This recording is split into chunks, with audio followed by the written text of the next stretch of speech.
We review some more questions from inflammation. Please read the text.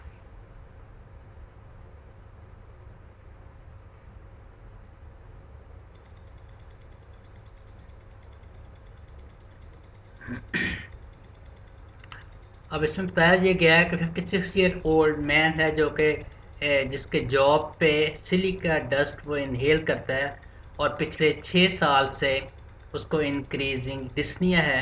X ray करवाया गया तो उसमें इंक्रीज्ड इंटरस्टिशियल मार्किंग्स और पेरेन्काइमल नोड्यूल्स हैं 1 to 3 सेंटीमीटर। तो पेरेन्काइमल मार्किंग्स जो इंक्रीज होती हैं वो फाइब्रस टिश्यू कनेक्टिव टिश्यू ज़्यादा बनने की वजह से होती हैं। तो पूछा ये गया है कि ये पल्मोनरी प्रॉब्लम्स जो हैं ये नीचे दिए गए चीज़ों में से किससे रिलेटेड है। तो फर्स्ट ऑप्शन है न्यूट्रोफिलिक इन्फिल्ट्रेट्स प्रोड्यूसिंग ल्यूकोट्राइन्स। तो न्यूट्रोफिलिक इन्फिल्ट्रेट्स जो हैं और leukotrienes are more important mediators in acute inflammation. लेकिन ल्यूकोट्राइन्स जो करती हैं वो कीमोटैक्सिस करती हैं, वास्कुलर परमिबिलिटी इंक्रीज करती हैं, लेकिन फाइब्रोसिस ज़्यादा नहीं बनाती हैं। Foreign body giant cell formation है B option. Foreign body giant cell formation जो है सिलिका का सिग्निफिकेंट फीचर नहीं है। Plasma cell synthesis of immunoglobulin, plasma cells immunoglobulin synthesise करते हैं, लेकिन इस क्वेश्चन में या सिलिकोसिस में प्लाज्मा सेल प्रोलिफरेशन नहीं होती है, या किसी और भी नीमोकोसिस में प्लाज्मा सेल प्रोलिफरेशन नहीं होती है। Mast cell histamine release. Histamine जो है ये एक्यूट इन्फ्लेमेटरी रेस्पॉन्स में इसका थोड़ा सा पार्ट है, ज़्यादा पार्ट है मास्ट सेल्स का इम्यूनिटी में, और ये एक्यूट इन्फ्लेमेशन में इसका थोड़ा सा पार्ट होता है, क्रॉनिक इन्फ्लेमेशन क्रॉनिक प्रोसेस में नहीं। जो करेक्ट आंसर है वो ई है, macrophage elaboration of cytokines. Macrophage जो बहुत से मीडिएटर्स रिलीज करता है जिसमें साइटोकाइंस होती हैं, साइटोकाइंस भी शामिल है। और cytokines including growth factors are released from macrophages that have ingested silica crystals. और वो मैक्रोफेजेस जिन्होंने इंजेस्ट की होती हैं सिलिका क्रिस्टल्स वो स्टिमुलेट करती हैं कोलेजन प्रोडक्शन फाइब्रोसिस से। फाइब्रोसिस कोलेजन प्रोडक्शन करके फाइब्रोसिस इंक्रीज करती हैं, जिससे कि प्रोड्यूसिंग इंटरस्टिशियल फाइब्रोसिस और नोड्यूल फॉर्मेशन होते हैं। और ये फाइब्रोसिस जो है ये रेस्ट्रिक्ट करती है amount of normal lung parenchyma और ब्रीदिंग में डिफिकल्टी काज करते हैं। तो इस का करेक्ट आंसर जो है मैक्रोफेज इलेबोरेशन ऑफ साइटोकाइंस है।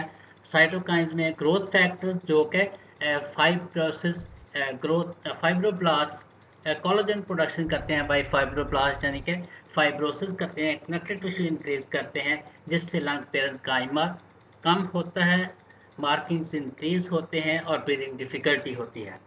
We go to next question. Please read the text.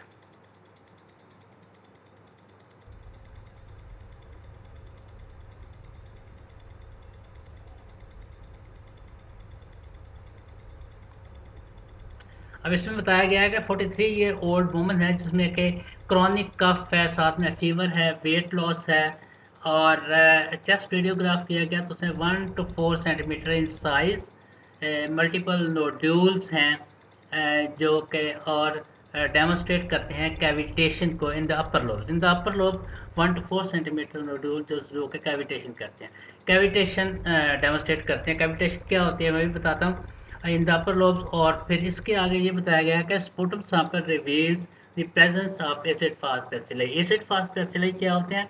Acid fast bacilli आमतौर पे ज़्यादातर जो माइकोबैक्टीरियम ट्यूबरक्लोसिस हैं ये एसिड फास्ट होते हैं। और जब भी एसिड फास्ट बैसिलाई का नाम आए तो सबसे पहले माइकोबैक्टीरियम ट्यूबरक्लोसिस जहन में आना चाहिए। तो अब पूछा ये गया है कि which of the following sales is the most important in the development of the lung lesions. In lung lesions में जो कि लीजन बना है, यानी कि नोड्यूल बना है 1 to 4 सेंटीमीटर और उसमें फिर कैविटेशन हुई है, तो इसमें कौन से सेल्स मोस्ट इम्पॉर्टेंट हैं? अब कैविटेशन के बारे में ये है कि जब एक नोड्यूल बन जाता है और उसमें सॉलिड थिंग होती है तो वो ऐसा नज़र आता है। लेकिन अगर ये फ्लूइड बन जाए, यही फ्लूइड में चेंज हो जाए, उसका लिक्विड बन जाए, तो लिक्विड बनने के बाद ये होता है कि वो इस एरिया के, इस नोड्यूल के लोअर साइड पे, इस कैविटी के लोअर साइड पे आ जाता है। जैसे कि इसमें है, ये फ्लूइड आ गया और ऊपर का जो हाफ है वो खाली रहता है, उसमें एयर आ जाती है और एक ये सीधा लेवल दिखाई देता है। इस लेवल को कहते हैं फ्लूइड लेवल। फ्लूइड लेवल जैसे कि एक्सरे में ये नज़र आ रहा है कि ये एक नोड्यूल बना, ये वाला, और इसमें ये कैविटेशन हो गई और ये फ्लूइड लेवल नज़र आ रहा है। और ऊपर ये जो डोम बना है एक ब्लैकिश डोम, ये इस एयर की जगह है। तो ये फ्लूइड लेवल बना, ये जो कि कैविटेशन को जाहिर करता है। अब इसमें नोडूल बने 1 to 4 सेंटीमीटर और कैविटेशन हुई है, और उसमें साथ में ये भी बता दिया गया है कि इसमें एसिड फास्ट बेसिली हैं, यानी कि ये बताया गया है कि ये ट्यूबरकुलोसिस का एक लीजन है। ट्यूबरकुलोसिस का लीजन है, तो ट्यूबरकुलोसिस का लीजन बनने में कौन से सेल मोस्ट इम्पॉर्टेंट होते हैं? ऑप्शन ए है macrophage. Macrophage actually most important है इसमें, कि मैक्रोफेज ट्रांसफॉर्म होते हैं। पहले मैक्रोफेज एग्रीगेशन होती है, इसके ग्रैनुलोमा कहते हैं, और ये ग्रैनुलोमेटस इन्फ्लेमेशन होता है, और इस फिर एपिथेलॉइड से फिर ये जो मैक्रोफेजेस है ये ट्रांसफॉर्म हो जाते हैं एक सेल में, जिसको एपिथेलॉइड सेल्स बोलते हैं। एपिथेलॉइड सेल, कुछ एपिथेलॉइड मिलकर जाइंट सेल्स बना देते हैं, और epithelial cells and giant cells are derived from activated macrophages। तो मैक्रोफेज मोस्ट इम्पॉर्टेंट सेल है जो कि ट्यूबरकुलोसिस का लीजन बनाता है। फाइब्रोब्लास्ट जो है, fibroblast although collagen is laid down around a granuloma, it is not the major component involved in granuloma formation। Granuloma जब बन जाता है तो लॉन्ग स्टैंडिंग ग्रैनुलोमास के इर्द गिर्द फाइब्रोब्लास्ट जो है ये फाइब्रस टिश्यू, कनेक्टिव टिश्यू बना देते हैं। लेकिन लीजन ग्रैनुलोमा बनाने में फाइब्रोब्लास्ट का कोई रोल नहीं होता है। फिर आ गया न्यूट्रोफिल। न्यूट्रोफिल एक्यूट इन्फ्लेमेशन का सेल है, जो कि क्रॉनिक इन्फ्लेमेशन का इसका ये बहुत कम सेल प्रेजेंट तो हो सकते हैं, लेकिन ये major contribution towards granuloma formation नहीं होते हैं। मास्ट सेल्स प्रेजेंट होते हैं alongside the small blood vessels. ये हिस्टामिन रिलीज करते हैं एक्यूट इन्फ्लेमेशन में, और इम्यूनिटी में, क्रॉनिक इन्फ्लेमेशन में इसका कोई रोल नहीं होता है। और प्लेटलेट्स, प्लेटलेट्स जो है मेनली इन्वॉल्व इन कोएगुलेशन, इनका क्रॉनिक इन्फ्लेमेशन में और ट्यूबरकुलोसिस के लीजन बनने में कोई रोल नहीं है। तो इस तरह जो करेक्ट आंसर है इस क्वेश्चन में वो मैक्रोफेज है, वो सेल जो कि मोस्ट इम्पोर्टेंट है in granuloma formation of tuberculosis. We go to next question. Please read the text.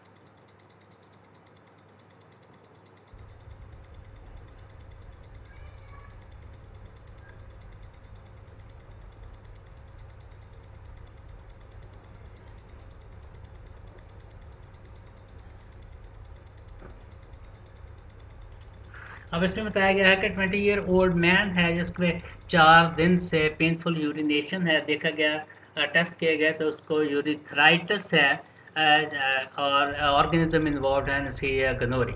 अब ये नेसरिया गनोरी से यूरिथ्राइटिस हुआ, तो urethritis is inflammation which is an acute inflammation. तो numerous neutrophils are present in a smear of the exudate from the penile urethra। तो panel urethra से जो कि एक्सुडेट बना, एक्यूट इन्फ्लेमेशन में एक्सुडेट फॉर्मेशन एक फीचर है जिसमें कि मेन जो सेल्स होते हैं वो न्यूट्रोफिल्स होते हैं। तो न्यूट्रोफिल जो हैं, अब ये बताया गया है कि ये न्यूट्रोफिल डायबिटीज के ज़रिए ये वेसल से निकल के इन्फ्लेमेटरी टिश्यूज़ के अंदर पहुंचते हैं, इन्फ्लेमेटरी साइट पे। तो पूछा ये गया है कि release of which of the following chemical mediators is most likely to drive neutrophil exudation. तो क्या न्यूट्रोफिल एक्सुडेशन बनाने में, न्यूट्रोफिल को उधर मूव करने में कौन सा जो केमिकल मीडिएटर है वो मोस्ट इंपॉर्टेंट है? यानी कि कीमोटैक्सिस होती है। तो कीमोटैक्टिक एजेंट कौन सा है इन दिए गए ऑप्शंस में से? अब ये ए ऑप्शन है हिस्टामिन। हिस्टामिन जो है ये वास्कुलर परमेबिलिटी इंक्रीज करती है, वेजोडाइलेशन करती है। ये कीमोटैक्टिक एजेंट नहीं है। प्रोस्टाग्लैंडिन्स पेन प्रोड्यूस करते हैं और वास्कुलर परमेबिलिटी और वेजोडाइलेशन करते हैं, और पेन इसमें कीमोटैक्सिस ये नहीं करते हैं। हागेमैन फैक्टर और कोगुलेशन फैक्टर 12 जो है ये कोगुलेशन सीक्वेंस में काम करता है। It is activated by contact with collagen and basement membrane in damage tissues, लेकिन ये कीमोटैक्टिक फैक्टर नहीं है। ब्रेडिकाइनिन जो काइनस सिस्टम में प्रोड्यूस होता है, ये पेन प्रोडक्शन में इसका रोल है, और ये वेजोडाइलेशन और वास्कुलर परमेबिलिटी करता है ब्रेडिकाइनिन, लेकिन कीमोटैक्सिस में इसका कोई रोल नहीं है। और कॉम्प्लीमेंट एक्चुअली कॉम्प्लीमेंट कंपोनेंट्स हैं कुछ ऐसे जो कि कीमोटैक्सिस करते हैं, जिनमें कि एक C5a कॉम्प्लीमेंट कंपोनेंट है जो कि कीमोटैक्सिस में इंपॉर्टेंट होता है, और ट्यूमर नेक्रोसिस फैक्टर है, और कुछ ल्यूकोट्राइन्स हैं, स्पेशली ल्यूकोट्राइन B4। तो और बैक्टीरियल प्रोडक्ट्स हैं जो कि कीमोटैक्सिस करते हैं, और न्यूट्रोफिल्स को ये खींचते हैं, न्यूट्रोफिल्स को अट्रैक्ट करते हैं, और न्यूट्रोफिल वेसल से निकल के टिश्यूज़ में आ जाता है और एक्सुडेट बनता है। तो ये जो हैं C5a ट्यूमर नेक्रोसिस फैक्टर, कुछ ल्यूकोट्राइन्स और बैक्टीरियल प्रोडक्ट्स, ये कीमोटैक्टिक एजेंट्स हैं, और करेक्ट आंसर है ई है the complement components. We go to next question. Please read the text.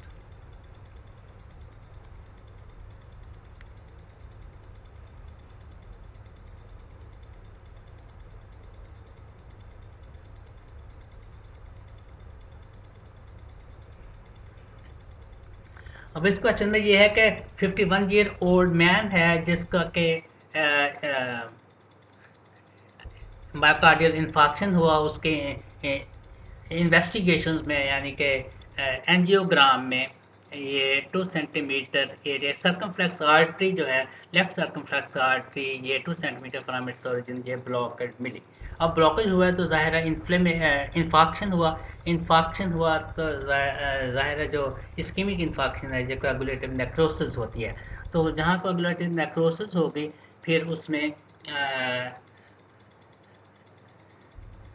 Healing भी शुरू हो जाएगी। तो इसमें पूछा ये गया है कि which of the following substances would you most expect to be elaborated around the region of tissue damage in the next 3 days as an initial response to promote healing, कि हीलिंग प्रमोट करने के लिए initial response के तौर पे कौन सा mediators है इन दिए गए ऑप्शंस में से जो कि वहाँ होगा। तो इसमें हिस्टामीन है, जैसे कि पहले बताया कि हिस्टामीन मास्ट सेल से रिलीज होती है, विजुअलाइजेशन और ये परमेबिलिटी इंक्रीज करती है, और इसका इसमें हीलिंग में कोई ऐसा कोई रोल नहीं होगा। आईजीजी जो कि प्लाज्मा सेल से प्रोड्यूस होता है, आईजीजी इम्यूनोग्लोबुलिन, ये एज ऑप्शन तो एक्ट कर सकती है, लेकिन ये as a response of information specially with infectious agent से होती है, लेकिन हीलिंग में इसका कोई रोल, टिश्यू हीलिंग में इसका कोई रोल नहीं होता है। कॉम्प्लीमेंट कंपोनेंट C3b एक ऑप्शोनिन है जो कि कोट करती है, और फिर कुछ पार्टिकल्स कोट करती है, बैक्टीरिया को कोट करती है, और इसका फेगोसाइटोसिस में रोल है, लेकिन हीलिंग में इसका कोई रोल नहीं होता। Leukotriene B4 best known inflammatory acute inflammatory mediator generated है, जो कि साइक्लोऑक्सीजनेज पाथवे से बनता है, लेकिन ये इसका हीलिंग में कोई रोल नहीं है। जो करेक्ट आंसर है ई है वास्कुलर एंडोथेलियल ग्रोथ फैक्टर। इस VEGF से stimulates angiogenesis to aid in establishing collateral circulation and restoring blood flow to the myocardium in this patient with an acute myocardial infarction. Myocardial infarction में vascular endothelial growth factor है जो कि capillaries जिससे कि grow करती हैं और collateral circulation बनती है, और हीलिंग में ये जो इनिशियल स्टेप है हीलिंग का। तो इसका करेक्ट आंसर ई है vascular endothelial growth factor. We go to the next question. Please read the text.